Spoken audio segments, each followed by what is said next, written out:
Hello friends, hi, this is your mentor Ravi Dwivedi. So this is today's trade. Profit is around 13,178. So morning में 36,000 call option, 34,000 put option angle sell किया था मैं. So इसमें कुछ नहीं है, ₹1 का कुछ प्लस माइनस था. After that I have bought put option and got some 2,800 in this. Again seeing the momentum, I have bought put option, again got some 2,000 something. So basically it was like not 2,000, more than that. We can see here in option trade order book. So here 312 I have bought, फिर 326 में बेचा. Again put option 371 में लिया, 397 में किया. This is pure scalping, okay, intraday scalping. And after that 200 का call option लिया, उसके बाद 282 में 308 में इसको काटा. Again 200 quantity, so profit is around 13,000 rupees. Okay. So let's analyze what happened in the whole day. Okay. So if we go here in Bank Nifty, so in the chart we can see here today it was mostly range day. Bank Nifty didn't fall or didn't rise. It was just consolidating in this very narrow range, that is 35,200 above 35,200 और नीचे में 35,000 34,900 मान लो. So this is almost like 300 point range, उसी के अंदर consolidate होता है. कभी भी जब मार्केट में मोमेंटम रहता है बाइंग या सेलिंग का, उसके बाद वो कॉन्सोलिडेट होता है. तो ये सेलिंग मोमेंटम था, यहाँ पे सेलिंग मोमेंटम के बाद ये कॉन्सोलिडेट हुआ है. ओके. सो अगर चार्ट में देखें 2000 का पुट ऑप्शन का चार्ट, सो ये मॉर्निंग में एक अच्छा मोमेंटम दिया, उसके बाद यहाँ पे रेजिस्टेंस लिया. ये बेसिकली पाइवट पॉइंट्स है, resistance 1, resistance 2, black pivot point है. और फिर नीचे में support 1, support 2, support 3, S1, S2, S3 है. तो मैं ज़्यादा इंडिकेटर यूज़ नहीं करता, मूविंग एवरेज और पिवोट पॉइंट्स बस यही है, और प्राइस को रीड करता रहता हूँ. तो ये अच्छा मोमेंटम दिखा था यहाँ पे, सम 509 टच किया. उसके बाद ये बहुत तेज़ी से फॉल हुआ, तो यहाँ पे मैं वॉच कर रहा था, लिया नहीं. अपॉर्चुनिटी थी क्योंकि पिवोट पॉइंट के पास था, सपोर्ट में सोच रहा था पिवोट पॉइंट को टच करे फिर लेता हूँ, तो वहीं से बाउंस किया, तो मैं नहीं लिया उसको, वॉच कर रहा था. फिर उसके बाद ये वी वैप में एक बार रेजिस्टेंस लिया, फिर नीचे आया, फिर रेजिस्टेंस लिया, फिर ये पिवोट पॉइंट के पास आया, तो ये कैंडल यहाँ पे बन गई थी. तो यहाँ पे 312 के समथिंग में लिया, और इसी कैंडल में मैं 326 में एग्जिट कर दिया, ये वाले कैंडल में. उसके बाद ये वापस जब यहाँ पे आके फिर से मैं देखा ये सपोर्ट की तरह में नीचे काम कर रहा है, और जब ये कैंडल बनने लगी तो मैं इसमें जाके यहाँ पे इस कैंडल में 371 पे लिया जाके 371, और ये ऊपर में ही एग्जिट किया अराउंड 408 समथिंग. नो 408 नहीं, कितना था, 397 में एग्जिट किया. ये इसी कैंडल में एग्जिट किया क्योंकि ये दिखने लगा मेरे को कि यहाँ पे सपोर्ट ले रहा है, तो फिर से एक बाउंस बैक मिल सकता है वी वैप के लाइन के पास, volume weighted average price blue line जो है. लेकिन वो स्ट्रॉन्ग मोमेंटम था तो ऊपर तक गया, तो मैं यहीं पे एग्जिट किया. इंट्राडे स्कैल्पिंग ऐसी की जाती है, ज़्यादा लंबा व्यू नहीं रहता है, क्योंकि वो भी है कि आपके अगेंस्ट में भी जा सकता है. तो मेरा रिस्क 2 से 3% से ज़्यादा नहीं रहता कोई भी सिंगल ट्रेड में मेरे कैपिटल का, और आज अच्छा थोड़ा रिटर्न मिला है. ओके. फिर उसके बाद तुरंत ही ये रेजिस्टेंस लेके बूम नीचे आ गया. तो जब ये ऐसे नीचे आने लग गया, मैं देखा कि यहाँ पे होल्ड नहीं कर रहा है, तो फिर मैं 35,200 का कॉल ऑप्शन देखा सेम इसी पॉइंट में. ये नीचे में ये सपोर्ट एरिया था, तो सपोर्ट एरिया के पास ये जब बाउंस बैक किया और यहाँ पे प्राइस ये ऊपर सस्टेन करने लगा, यहाँ कहीं आ गया प्राइस अराउंड 270. तो मैं ये कैंडल जो थी एंट्री देखोगे तो 282 में हुआ, 308, मतलब बहुत फास्ट टाइम. देखो 1 मिनट का यहाँ पे हुआ है और 1 मिनट का यहाँ हुआ, 1 मिनट में ही मिल गया मोमेंटम. ठीक. तो ये जो मोमेंटम था, ये मैं जब देखा कि ये पुट ऑप्शन है, पुट ऑप्शन ऊपर से वी वैप मतलब क्रॉस किया, उसके बाद तुरंत वी वैप के पास आ गया, उसके बाद फिर से नेगेटिव कैंडल स्टार्ट हो गई. तो ये समझ में आ गया कि ये वी वैप को रेजिस्टेंस ले रहा है. यहाँ से भी फॉल हुआ, यहाँ से भी फॉल हुआ, तो ये थोड़ा सा ऊपर चला गया, लेकिन ये भी रेजिस्टेंस ही था. रेजिस्टेंस से फॉल होने लगा, वी वैप के जैसे नीचे आया इस तरफ कहीं इतना आने लगा, तो मैं फिर वहीं पे व्यू चेंज करके 32,000 का कॉल ऑप्शन ये 282 में यहाँ कहीं लिया और इसी कैंडल में यहाँ पे एग्जिट कर दिया मैं इसको 282 से 308 में। ये ऊपर यहाँ तक आया था 313 और फिर उसके बाद कंसोलिडेट किया है। तो बेसिकली ये एक रेंज में ही मार्केट रहा और इसमें भी अच्छी सेलिंग थी एक दो दिन पहले। हम देखेंगे तो ये ऑलमोस्ट प्राइस यहाँ पे 800 के लेवल पे थे, 800 से 200 के लेवल पे आ गया। तो वो समझ में आ गया कि अभी एक हफ्ते का टाइम है तो कंसोलिडेट करेगा अभी थोड़ा। सो ये बेसिकली ट्रेड लॉजिक था। और mostly bank Nifty option buying selling दोनों करता हूँ मैं। सेलिंग उतना नहीं करता क्योंकि कैपिटल अभी उतनी है नहीं, तो 50-100 क्वांटिटी में सेलिंग करते हैं और बाइंग भी ऐसी 100-200 क्वांटिटी में करते हैं। क्योंकि अगर ट्रेड गलत हुआ तो देखना पड़ता है कि अगर कुछ सपोर्ट के पास आ रहा तो एवरेज कर सकते हैं, या कि अगर तेजी से निकल रहा तो तुरंत एग्जिट लो।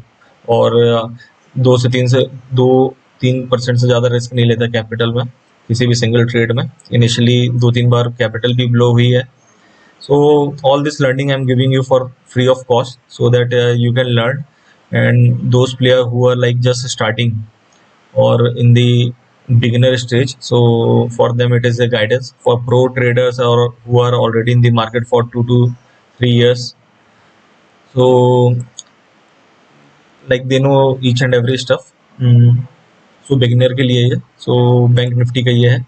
ये इंट्राडे में स्कैल्पिंग जो करता हूँ 5 मिनट 15 मिनट टाइम फ्रेम देख के करता हूँ मैं। और एनालाइज कैसे करता हूँ वो देखना आप। सबसे पहले 3 आवर्स का टाइम फ्रेम, बड़े टाइम फ्रेम में लगाता हूँ मैं क्या चल रहा है। तो ये दिख रहा था कि बैंक निफ्टी गैप डाउन खुला, ये रेड मूविंग एवरेज के पास रेजिस्टेंस लिया और बहुत हैवी वॉल्यूम पे नीचे जाने लगा, लेकिन ऑलमोस्ट इसी लेवल पे आया। ये लास्ट टाइम का गैप फिलिंग वाला एरिया था, इसी गैप के पास आया, फिर यहीं से बाउंस लेके तुरंत प्राइस ऊपर चला गया। उसके बाद ये कैंडल भी मतलब मोस्टली ये रेंज डे है, बड़ी बड़ी कैंडल्स बनी है लेकिन प्राइस वहीं पे है, ज़्यादा ऊपर नीचे नहीं रहा।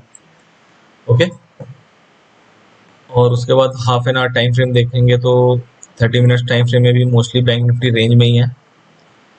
ओके, और यहाँ पे भी देखेंगे बैंक निफ्टी जुलाई फ्यूचर तो ऑलमोस्ट रेंज है ये, ठीक। और बैंक निफ्टी में ऑप्शन ट्रेड करने के लिए आपको हमेशा HDFC बैंक और ICICI बैंक दिखना चाहिए, because these are two heavy weight stocks by market capitalisation.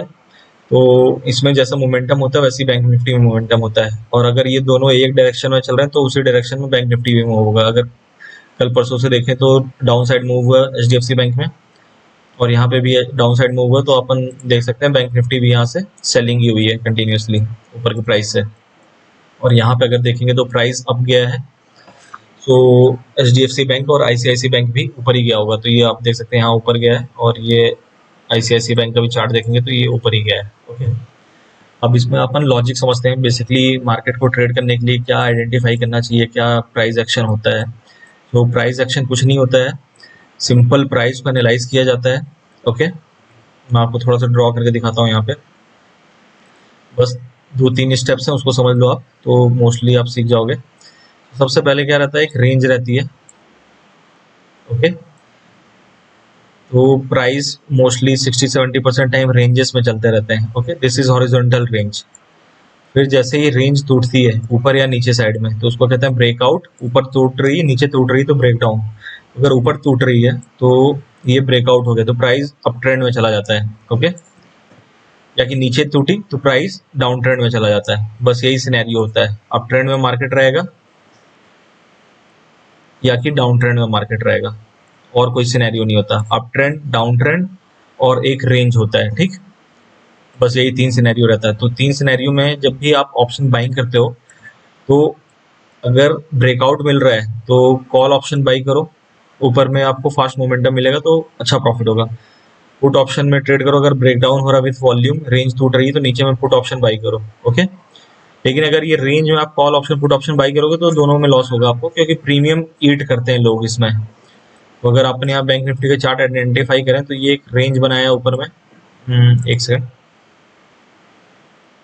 ये रेंज बनाया है यहाँ पे मार्केट, एक रेंज, सॉरी ये रेंज बनाया, एक सेकंड, ये मार्केट यहाँ पे रेंज बनाया और ये रेंज को यहाँ पे जब ब्रेकआउट किया ये, तो फास्ट मोमेंटम डाउन साइड में है। यहाँ पे भी अगर आप देखोगे तो ये एक रेंज बना है नीचे में, ये रेंज को ऊपर गैप अप से खुला वॉल्यूम के साथ सस्टेन करा तो अप ट्रेंड आ गया। बस यही है लॉजिक और कुछ नहीं। प्राइस एक्शन यही होता है बेसिकली, आपको सही जगह बाई सेल करना है। और जब इतना प्राइस रैली हो गया तो अब ऊपर में उतना पोटेंशियल है नहीं, और ये पुराना रेजिस्टेंस एरिया के पास था। अगर देखोगे तो ये ऑलमोस्ट मार्केट यहीं से फॉल हुआ था। ये लेवल दिख रहा है 35,800 रेजिस्टेंस के पास था, डबल टॉप टाइप का पैटर्न बनाया, ऑलमोस्ट प्राइसेस वहां से फॉल हुआ तो नीचे आया। इसको ड्राइंग्स को हटा देते हैं। तो this is today's trade analysis. तो चैनल को सब्सक्राइब करो और शेयर करो आप अपने फ्रेंड्स से जो भी सीखना चाहते हैं। So I will give you all the learning videos in future, whatever I have learned in my past 6-7 years trading journey, and I have taken almost like 5 to 7 different mentoring program also from various trainer. After that only I got like how to trade basically. Initially मेरा 2-3 बार capital blow हुआ है over trading, और huge cap position sizing रहती थी, ज़्यादा quantity लेते थे कम capital में, तो थोड़ा सा भी मूव अगेंस्ट आया तो पूरी कैपिटल उड़ जाती थी। बाद में समझ में आया मार्केट ये नहीं है, मार्केट छोटा छोटा प्रॉफिट कमा के आप बड़ा करते रहो, कंपाउंडिंग करते रहो। 1 से 2% अगर रिटर्न मिल जा रहा है बहुत बड़ी बात है, 1% भी मिल रहा है डेली का तो बहुत बड़ी बात है। 0.5 to 1% में टारगेट करता रहता हूँ, और ये सब काफ़ी मतलब लॉसेस खाने के बाद ही समझ में आया। तीन दिन ट्रेड सही गई तो फिर और क्वांटिटी बढ़ जाती थी, फिर उसके बाद एक ही ट्रेड में 20% 15% का लॉस हो जाता था। तो बस यही है प्राइस एक्शन, समझाते रहूँगा। फ्यूचर में लाइव ट्रेडिंग भी करेंगे तो उससे और कॉन्फिडेंस आएगा आप लोग को। As of now every education, and this is for educational video, so it's free of cost.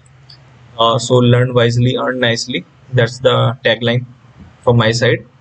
बिना सीखे आप अर्न नहीं कर सकते। दुनिया का सबसे ईजी बिजनेस है stock market trading, but at the same time it is also one of the toughest business, because sudden move होते हैं, कोई भी चीज़ 100% नहीं रहती है, रैंडम कभी भी बाइंग सेलिंग आ सकती है, और प्राइस बिल्कुल वन साइडेड रैली करने लगेगा। गलत ट्रेड में आप फंस गए और वहाँ पे एवरेजिंग करने लग गए, या कि उसके साथ रिवेंज ट्रेड करने लग गए, तो पूरा कैपिटल उड़ जाएगा आपका। सो सीधी बात है, सबसे पहले आप अपने माइंड सेट को प्रिपेयर करो कि ट्रेडिंग एक संभावना, प्रोबेबिलिटी बेस्ड कॉन्सेप्ट है। इसमें हमेशा आप कभी भी ट्रेड लेने से पहले आपको आपका रिस्क मालूम रहना चाहिए कि कितना रिस्क ले रहे हो कैपिटल का। तो 2-3% ज़्यादा रिस्क मत लिया करो कभी भी, सेफर साइड के लिए। तो अगर 1 लाख की कैपिटल है तो 3,000 का रिस्क रखो। और ऑप्शन एक ऐसी चीज़ है कि 70 to 80% जीरो हो जाते हैं बाइंग में, तो buying is also like very very tough. Option selling में तब भी आपका थोड़ा टाइम दिखेगा, फैक्टर मिल जाता तो काफ़ी हेल्प होती है, लेकिन ऑप्शन बाइंग में आप सही जगह बाई करो, पुट या कॉल, तभी आपको अच्छा मोमेंटम मिलेगा। यहाँ कॉल पुट बाई की होते तो उतना प्रॉफिट नहीं रहता, लेकिन अब यहाँ पे हुआ तो पुट अच्छा बढ़ा, और यहाँ कहीं कॉल बाई कर लियोगे तो कैपिटल आपकी खत्म, और एक्सपायरी टाइम जीरो हो जाता है। अगर अपन देखेंगे तो अभी ऑलमोस्ट बैंक निफ्टी 35,000 के पास बंद हुआ है। ठीक है गाइस, स्टे सेफ और सब्सक्राइब करिए। बाकी पुरानी वीडियोस में भी कुछ कुछ लर्निंग दी गई है, तो आप उसको भी फॉलो कर सकते हो, देख सकते हो। ठीक है, थैंक यू, बाय।